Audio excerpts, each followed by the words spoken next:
مگر بات اس سے کہیں زیادہ خطرناک تھی۔ یہ وزیر نہیں جانتا تھا اور نہ ہی مجمع میں موجود لاکھوں افراد، سلطان بھی تو بے خبر تھے اور بے خبری میں ہی مارے جا رہے تھے۔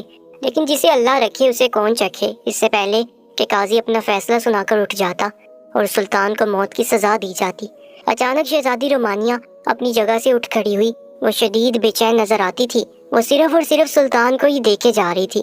اس نے پرزور آواز میں کہا، سلطنت کے قاضی، اس واقعے کی دوسری فریق میں ہوں۔ یہ سب کچھ میرے ساتھ ہوا تھا، اس لیے میں آپ سے کچھ کہنا چاہتی ہوں۔ تمام مجمع میں سرگوشیاں ہونے لگی۔ آخر یہ کیسی شہزادی ہے جو سریعام اپنی بربادی کا قصہ سنانا چاہتی ہے؟ لیکن شہزادی رومانیہ تو ہمیشہ سے بے باک تھی۔ دنیا کی کوئی طاقت اس کو اس کے دل کی مرضی کرنے سے نہیں روک سکتی تھی۔ قاضی نے اسے کہا کہ وہ جو کہنا چاہتی ہے جلدی کہے۔ شہزادی رومانیہ سلطان کی طرف دیکھتے ہوئے جیسے کہیں کھو سی گئی۔ اس کی آواز جیسے دور کہیں سے آنے لگی۔ شرمندہ سی آواز میں شہزادی رومانیہ نے آنے والے لمحات میں جو کچھ بتایا، اس سب نے سلطنت کے لاکھوں لوگوں کے دلوں کو پاش پاش کر دیا۔ سلطان جو اب تک زمین میں نظریں گاڑے کھڑے تھے، یکدم انہوں نے اپنا سر بلند کر لیا۔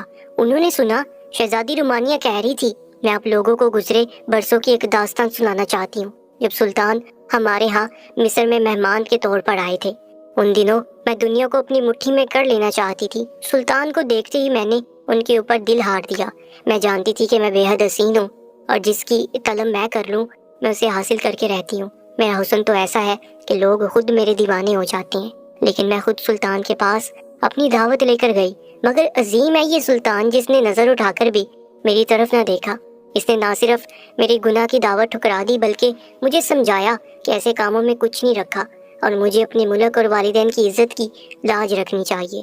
اگر آپ لوگ مجھے جانتے ہیں تو یہ بھی جانتے ہوں گے کہ مصر میں میری خود سری مشہور ہے، میری مٹی میں مصر کی خودداری بھی شامل ہے۔ اس لیے مجھے سلطان کی یہ بات سخت زہر لگی۔ آخر ایک شخص مجھے انکار کیسے کر سکتا ہے؟ یہ بات مجھے اندر ہی اندر کھانے لگی۔ سلطان تو اپنا وقت پورا کر کے ہمارے ملک سے روانہ ہو گئے، لیکن میں اندر ہی اندر ختم ہونے لگی۔ سلطان نے جس طرح مجھے ٹھکرا کر میری بےزتی کی تھی، میں اسے بھول ہی نہیں پا رہی تھی۔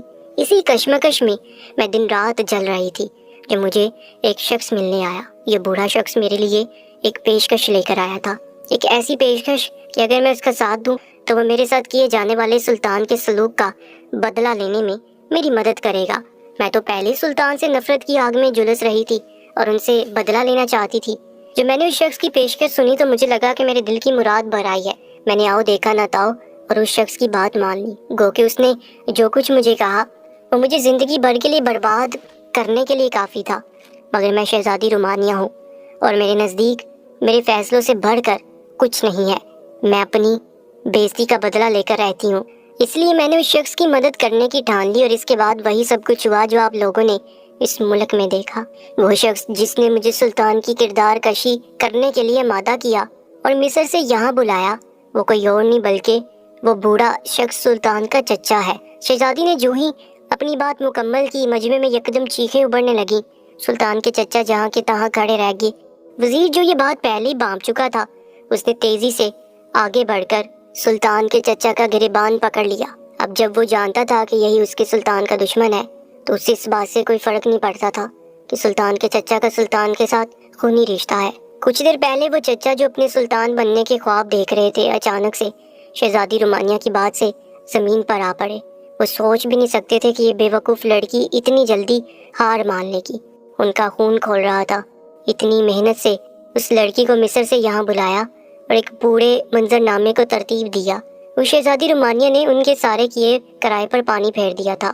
قاضی نے شہزادی رومانیہ سے سوال کیا کہ آخر وہ مصر سے سلطنت سلطان میں کیا کرنے آئی تھی۔ شہزادی نے جواب دیا کہ قاضی وقت میں یہاں سلطان سے اپنی توہین کا بدلہ لینے آئی تھی اور مجھے یہاں لانے والا شخص میرے ساتھ برابر کا شریک تھا۔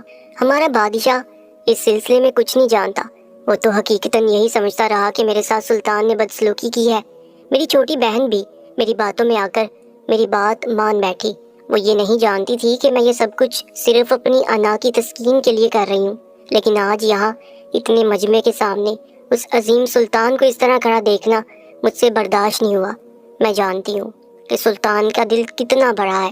ایک خوبصورت لڑکی نے اپنا آپ اسے پیش کیا اور اس نے صرف اپنے خدا کے خوف سے مجھے ٹھکرا دیا۔ حالانکہ میں تو وہ شہزادی ہوں جسے حاصل کرنے کے لیے بڑی بڑی